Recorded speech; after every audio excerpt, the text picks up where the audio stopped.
जय श्री हरि विष्णु, राधे राधे। आदरणीय बंधुओं, आप सभी का श्रद्धा ब्लॉग में बहुत बहुत स्वागत है।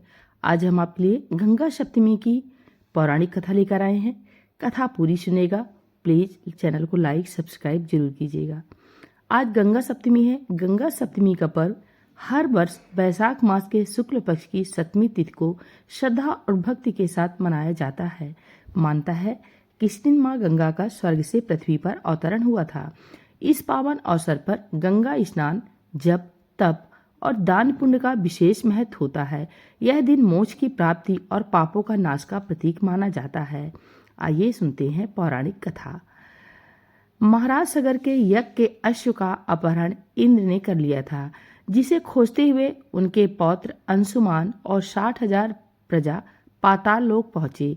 वहां भगवान कपिल की तपस्या में विघ्न पड़ने से सारी प्रजा भस्म हो गई। उनके उद्धार के लिए राजा भगीरथ ने कठोर तप किया था।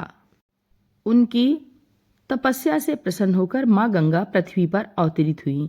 भगवान शिव ने गंगा को अपनी जटाओं में धारण कर उनके वेग को शांत किया और फिर उन्हें पृथ्वी पर प्रवाहित किया। गंगा के जल स्पर्श से सगर पुत्रों को मोक्ष प्राप्त हुआ। इसी कारण गंगा को मोक्षदायिनी कहा जाता है। गंगा जल को अमृत तुल्य माना गया है, क्योंकि इसमें वर्षों तक खराब न होने की अद्भुत क्षमता होती है। गंगा जल में तमाम औषधियों के गुण होने के कारण यह अमृतकारी माना जाता है। तांबे के लोटे में गंगा जल भरें, कुशा के आसन पर बैठकर गायत्री मंत्र का 108 बार जाप करें। जाप के बाद घर का हर सदस्य 1 चम्मच गंगा जल पिए। गंगा जल का घर में छिड़काव करें।